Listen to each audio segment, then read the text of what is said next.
Hi friends, ఈరోజు మనం Indian సొసైటీలో భాగంగా రెండో యూనిట్లో 5వ పాఠ్యాంశమైన మహిళలు హింస అనే పాఠ్యాంశం గురించి ఈరోజు తెలుసుకున్నాం.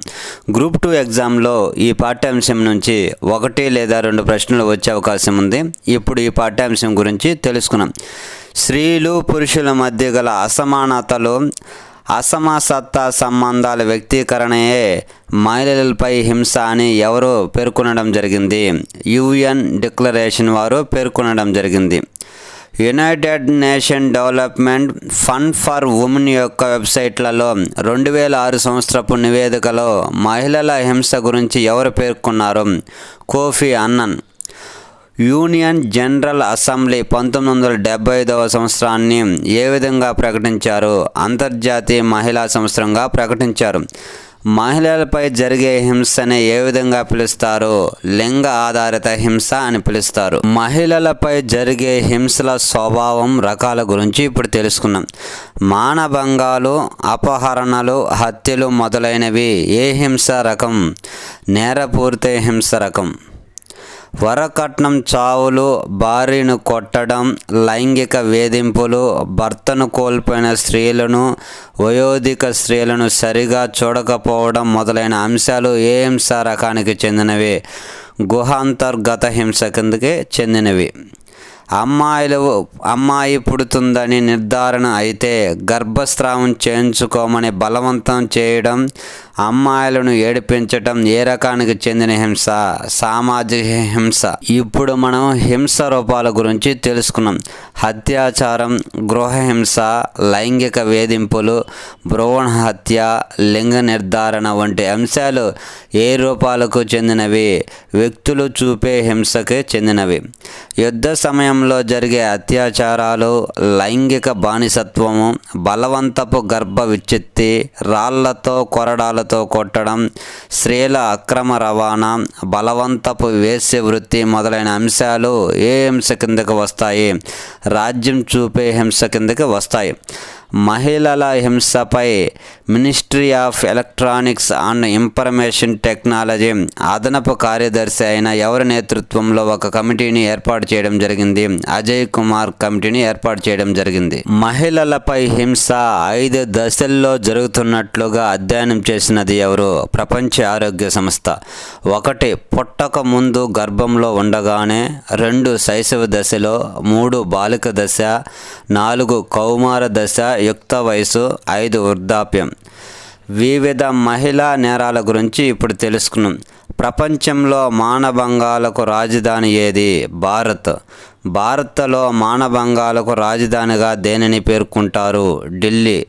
ఎవరి ప్రకారం ఇంటిలోనే లైంగిక దాడులకు అవకాశం ఎక్కువ జరుగుతుందని ఎవరు పేర్కొన్నారు? NCRB, క్రైమ్ ఇండియా మరియు రామ్ ఆహుజా వారు పేర్కొన్నారు. హైదరాబాద్ పరిసర ప్రాంతాల్లో శంషాబాద్లో 26 సంవత్సరాల వెటర్నరీ డాక్టర్గా పనిచేస్తున్న అమ్మాయిని అత్యాచారానికి లోను చేసి చంపేసిన ఘటన ఎప్పుడు జరిగింది? 2019 నవంబర్ 27. దిశ అత్యాచార సంఘటన 2019పై విచారణ కొరకు ఎవరి ఆధ్వర్యంలో కమిటీని నియమించడం జరిగింది? VS సిర్పూర్కర్ ఆధ్వర్యంలో నియమించడం జరిగింది. కిడ్నాప్లలో ఎక్కువగా ఏ మధ్య వయసు వారు ఉన్నారు? 15 సంవత్సరాల నుంచి 30 సంవత్సరాల వయసు వారు ఉన్నారు. అపహరణకు ప్రధాన కారణాలు ఏవి? 1 భిక్ష ఆటన, 2 పడుపు వృత్తి, 3 ప్రతీకారం చెల్లింపు. యాసిడ్ దాడులలో ప్రముఖంగా ఉపయోగించే ఆమ్లాలు ఏవి? సల్ఫ్యూరిక్ ఆమ్లం, నైట్రిక్ ఆమ్లం, HCl ఆమ్లాలని ఉపయోగిస్తారు. యాసిడ్ దాడులపై రాసిన ప్రముఖ గ్రంథం ఏది? Last world. దీనిని నిఖిల్ దోవల్ రాశారు. యాసిడ్ దాడులు వ్యతిరేకంగా అలోక్ దీక్షత్ ఆధ్వర్యంలో పనిచేస్తున్న NGO ఏ నినాదాన్ని ప్రకటించింది? Stop acid attacks, SAA. కేంద్ర రాష్ట్ర ప్రభుత్వాలు 2014 మార్చి 30లోగా యాసిడ్ దాడుల మార్గదర్శకాలను జారీ చేయమని ఎవరును నిర్దేశించారు? Justice RM Lodha. పరువు పేరుతో హత్యలను చేయడాన్ని ఏమంటారు? పరువు హత్యలు. పరువు హత్యలు ఎక్కువగా ఏ ప్రాంతాల్లో ఎక్కువగా కనిపిస్తున్నాయి? కాఫ్ పంచాయతీలు. ఇవి ఎక్కువగా హర్యానా, ఉత్తరప్రదేశ్ రాష్ట్రాల్లో కనిపిస్తాయి. పరువు హత్యలు కట్టా పంచాయతీలు గల ఏ ప్రాంతాల్లో జరుగుతున్నాయి? తమిళనాడు రాష్ట్రంలో. ఒకే గోత్రం గల సమూహాన్ని ఏమంటారు? కాఫ్. పశ్చిమ ఉత్తరప్రదేశ్ మరియు హర్యానా రాష్ట్రాల్లో ఏ సమూహాలు ఉన్నాయి? జాట్ సమూహాలు ఉన్నాయి. జాట్ కుల పెద్దల పంచాయతీ ఏది? కాఫ్ పంచాయతీ. పరువు హత్యలు దేశంలో ఏ హత్యలతో వెలుగులోకి వచ్చినవి? మనోజ్ బాబ్లీ హత్యతో వెలుగులోకి వచ్చినవి. దేశంలో అతిపెద్ద కాఫ్ పంచాయతీ అయిన ఏది 2014లో కులాంతర వివాహాలను అనుమతించింది? సత్రోల్ కాఫ్. 2015లో జరిగిన కాఫ్ సదస్సు ఏ ఉద్యమాన్ని చేపట్టినది? సేవ్ డాటర్స్, ఎడ్యుకేట్ డాటర్స్ అనే ఉద్యమాన్ని చేపట్టింది. 2011లో సుప్రీంకోర్టు ఏ కేసు తీర్పులో పరువు హత్యలలో భాగమైన వ్యవహార రచన చేసి వారిని వదిలిపెట్టరాదని చెప్పినది? భగవాన్ దాస్ కేసులో. వివాహ సంబంధాల విషయంలో కాఫ్ పంచాయతీలు జోక్యం చేసుకోవడానికి వీల్లేదని ఎవరు వేసిన పిటిషన్ ఆధారంగా సుప్రీంకోర్టు 2018లో తీర్పునిచ్చింది? శక్తి వాహిని.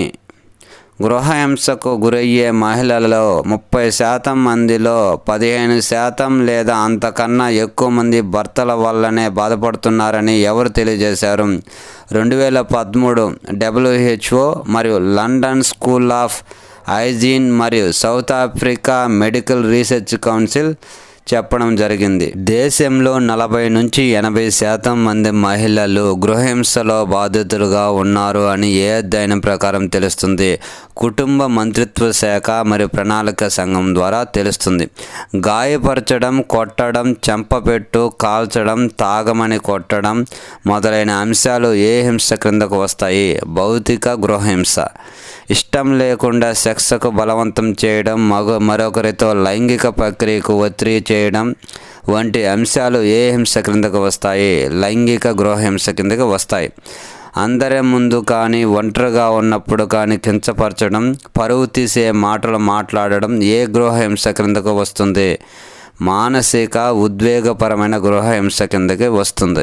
ఆర్థిక వనరుల రీత్యా తమ భాగస్వామి స్వేచ్ఛను నియంత్రించడం ఏ గృహహింస కిందకి వస్తుంది? ఆర్థికపరమైన గృహహింస కిందకి వస్తుంది. మహిళలకు సంబంధించిన కేసు మరియు అంశం గురించి ఇప్పుడు తెలుసుకున్నాం. బాల్య వివాహానికి సంబంధించిన కేసు ఏది?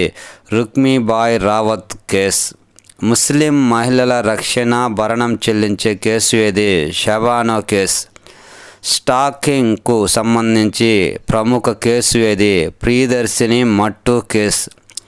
వివాహేతర సంబంధానికి సంబంధించిన ప్రముఖ కేసు ఏది?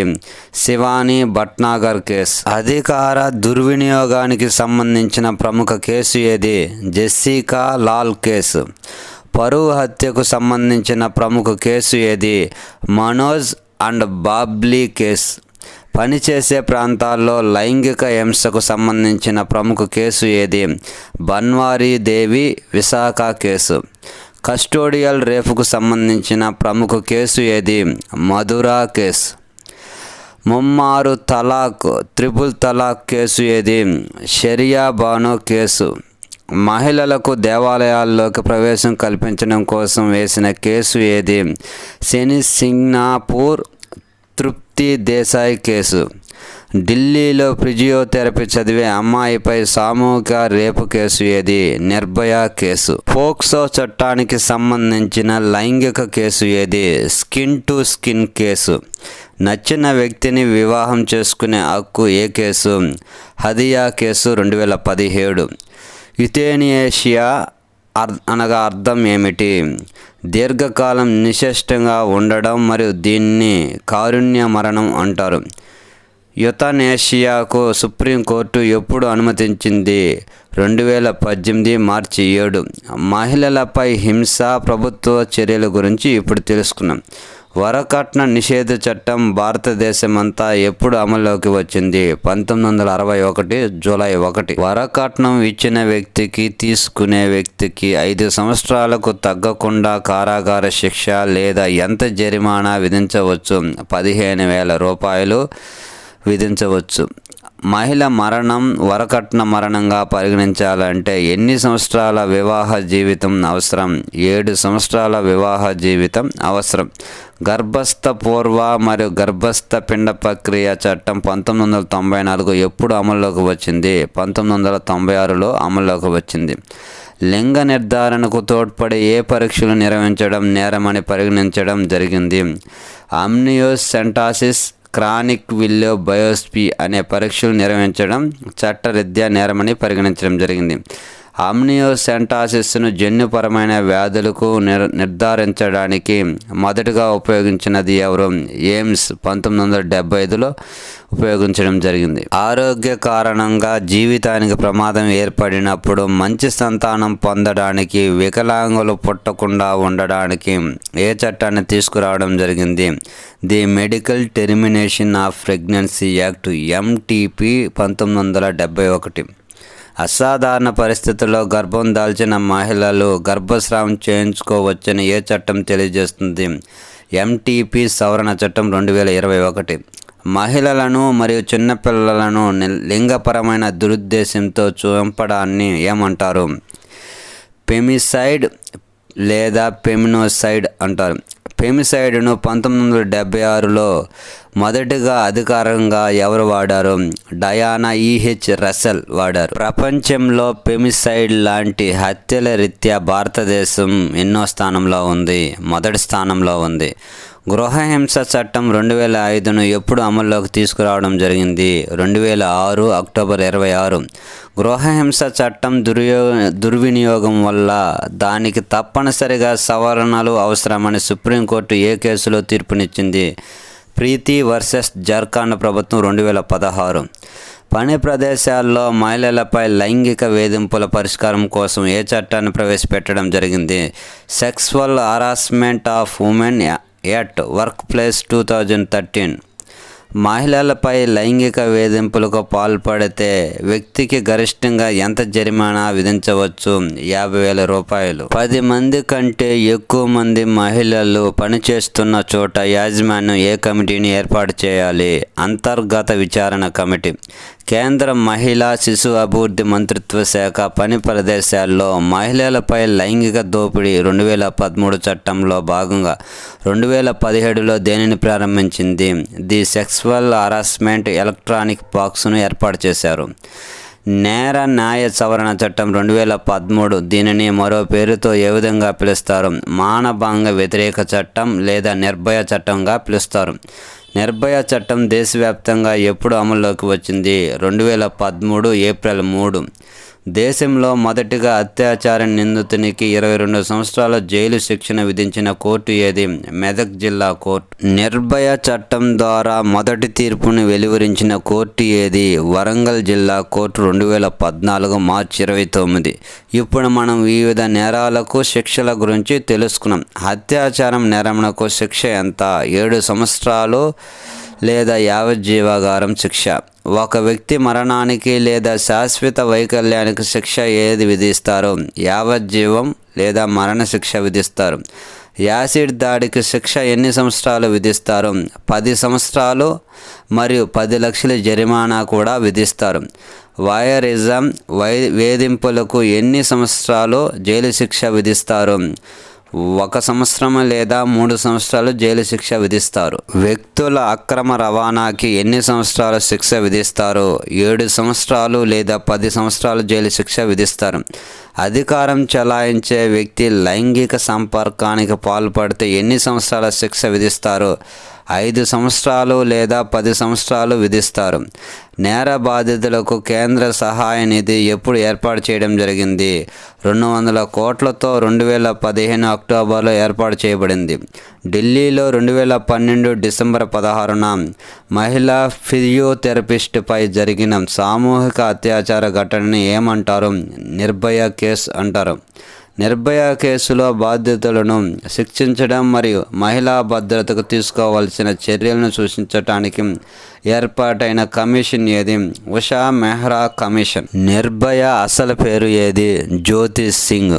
ఢిల్లీలో పారామెడికల్ విద్యార్థినిపై సామూహిక అత్యాచారం అనంతరం టెలికాం విభాగం వారు దేనిని ఏర్పాటు చేశారు? 181 ఫోన్ నెంబర్ను ఏర్పాటు చేశారు. ఇది ఓన్లీ ఢిల్లీలో మాత్రమే. మహిళలపై హింసను అరికట్టడానికి ప్రస్తుత చట్టాలను సమీక్షించి అవసరమైన మార్పులను సూచించడానికి ఏ కమిటీని నియమించారు? JS Varma committee. 2012 December 23. JS Varma committee తన రిపోర్ట్ను ఎప్పుడు నివేదించింది? 2012 డిసెంబర్ 23. జేఎస్ వర్మ కమిటీ సిఫారసుల ఆధారంగానే ఏ చట్టం అమల్లోకి వచ్చింది? నేర న్యాయ చట్టం 2013 అమల్లోకి వచ్చింది. అత్యాచారాలు చేసిన నిందితులకు రసాయనాలను ఇంజెక్ట్ చేసి లైంగికంగా నపుంసకులుగా మార్చే ప్రక్రియను ఏమంటారు? రసాయన నపుంసకత్వం అంటారు. సంతాన సాఫల్య సాంకేతికను వినియోగించే క్లినిక్ల నియంత్రణ, పర్యవేక్షణ సాంకేతికల దుర్వినియోగం అడ్డుకోవడం కోసం ఏ చట్టాన్ని ప్రవేశపెట్టారు? సంతాన సాఫల్య సహాయక సాంకేతిక నియంత్రణ చట్టం 2021. సరోగసి నియంత్రణ చట్టం 2021 ఎప్పుడు అమల్లోకి వచ్చింది? 2022 జనవరి 25. నేషనల్ క్రైమ్ రికార్డ్ బ్యూరో ప్రధాన కార్యాలయం ఎక్కడ ఉంది? ఢిల్లీ. భారత్లో మరణాలు, ఆత్మహత్యలు ఏ పేరుతో వార్షిక నివేదికను విడుదల చేసింది? భారత్ మరణాలు లేదా ఆత్మహత్యలు 2021 పేరుతో విడుదల చేసింది. NCRB crime in India 2022 report గురించి ఇప్పుడు తెలుసుకున్నాం. అందులో 1 మహిళలపై నేరాల గురించి తెలుసుకున్నాం. మహిళలపై నేరాలు 2021 నాటికి ఎంత శాతం పెరిగింది? 64.5% పెరిగింది. మహిళలపై నేరాలు రీత్యా అత్యధిక సంఖ్యలో ఉన్న రాష్ట్రం ఏది? మొదటి స్థానంలో ఉత్తరప్రదేశ్, తర్వాత రాజస్థాన్, మహారాష్ట్ర ఉన్నాయి. మహిళలపై నేరాల రీత్యా తక్కువ సంఖ్యలో ఉన్న రాష్ట్రం ఏది? నాగాలాండ్. మహిళలపై అత్యధిక నేరాల రేటు నమోదైన రాష్ట్రం ఏది? మొదటి స్థానంలో అస్సాం 168.3%, రెండో స్థానంలో ఒరిస్సా, మూడో స్థానంలో హర్యానా. మహిళలపై అత్యధిక నేరాల రేటు నమోదైన కేంద్రపాలిత ప్రాంతం ఏది? ఢిల్లీ 147.6%. మహిళలపై అత్యధిక నేరాలు నమోదైన పట్టణాలు ఏవి? ఢిల్లీ 13,892. మహిళలపై అత్యధిక నేరాల రేటు నమోదైన పట్టణాలు ఏవి? జైపూర్ 194%. మహిళలపై తక్కువ నేరాల రేటు నమోదైన పట్టణాలు ఏవి? చెన్నై మరియు కోయంబత్తూర్. గృహహింస కింద అధికంగా నమోదైన కేసులు గల రాష్ట్రం ఏది? కేరళ 270 కేసులు. వరకట్నం మరణాలు మొత్తం ఎన్ని? 6,589. అధికంగా ఉత్తరప్రదేశ్ అండ్ బీహార్ రాష్ట్రాల్లో నమోదయ్యాయి. 2 ఆత్మహత్యల గురించి తెలుసుకున్నాం. ఆత్మహత్యల రీత్యా అధికంగా జరిగినవి. దినసరి కార్మికులు 2021లో ఎంతమంది చనిపోయారు? 42,004 మంది చనిపోయారు. శాతపరంగా చూస్తే 25.6%గా ఉంది. ఆత్మహత్యలకు ప్రధాన కారణాలు ఏవి? 1 కుటుంబ సమస్యలు 33.2%, 2 వివాహ సంబంధ సమస్యలు 4.8%, 3 అనారోగ్య సమస్యలు 18.6%. ఆత్మహత్యల రీత్యా మొదటి స్థానంలో ఉన్న రాష్ట్రం ఏది? మహారాష్ట్ర. రెండో స్థానంలో తమిళనాడు. ఆత్మహత్యల రీత్యా మొదటి స్థానంలో ఉన్న కేంద్రపాలిత ప్రాంతం ఏది? ఢిల్లీ. 3 పిల్లలపై నేరాల గురించి తెలుసుకున్నాం. పిల్లలపై నేరాలు 2021 నాటికి ఎన్ని లక్షలకు పెరిగింది? 1.49 లక్షలకు పెరిగింది. పిల్లలపై రేపు కేసులు రేటు రీత్యా మొదటి స్థానంలో నిలిచిన రాష్ట్రం ఏది? రాజస్థాన్. లైంగిక నేరాల రేటు రీత్యా మొదటి స్థానంలో నిలిచిన రాష్ట్రం ఏది? సిక్కిం. 4 వ్యవసాయ శ్రామికుల ఆత్మహత్యల గురించి తెలుసుకున్నాం. దేశంలో 2021కు గాను జరిగిన మొత్తం వ్యవసాయ శ్రామికుల ఆత్మహత్యలు ఎన్ని? 5,563 మంది. వ్యవసాయ శ్రామికుల ఆత్మహత్యలు చేసుకున్న రాష్ట్రాల్లో మొదటి 3 రాష్ట్రాలు ఏవి? 1 మహారాష్ట్ర 1,424, 2 కర్ణాటక 999, 3 ఆంధ్రప్రదేశ్ 584 మంది ఆత్మహత్యలు చేసుకోవడం జరిగింది. 5 రైతులు సాగుదారుల ఆత్మహత్యల గురించి ఇప్పుడు తెలుసుకున్నాం. రైతులు మరియు సాగుదారుల ఆత్మహత్యలు 2021 సంవత్సరానికి గాను ఎంతమంది ఉన్నారు? 5138 మంది ఉన్నారు. రైతులు సాగుదారుల ఆత్మహత్యలు ఎక్కువగా గల రాష్ట్రం ఏది? 1 మహారాష్ట్ర 2640, 2 కర్ణాటక 1170 ఉన్నారు. జాతీయ మహిళా కమిషన్ నివేదిక 2022. జాతీయ మహిళా కమిషన్ నివేదిక 2022 ప్రకారం మహిళలపై దాడులు ఎంత శాతం పెరిగాయి? 30%. దేశంలో అధికంగా నేరాలు జరిగిన రాష్ట్రాల్లో మొదటి స్థానంలో నిలిచిన 3 రాష్ట్రాలు ఏవి? మొదటి స్థానంలో ఉత్తరప్రదేశ్, రెండో స్థానంలో ఢిల్లీ, మూడో స్థానంలో మహారాష్ట్ర నిలిచాయి. ఈ బిట్స్ మీకు కాంపిటేటివ్ ఎగ్జామ్లో ఉపయోగపడతాయని ఆశిస్తూ మా వీడియోస్ మీకు నచ్చినట్లయితే లైక్ చేయండి, షేర్ చేయండి, ప్లీజ్ సబ్స్క్రైబ్ చేయండి. మరొక పాఠ్యాంశంతో మరొక వీడియోతో మీ ముందుంటా. జై హింద్.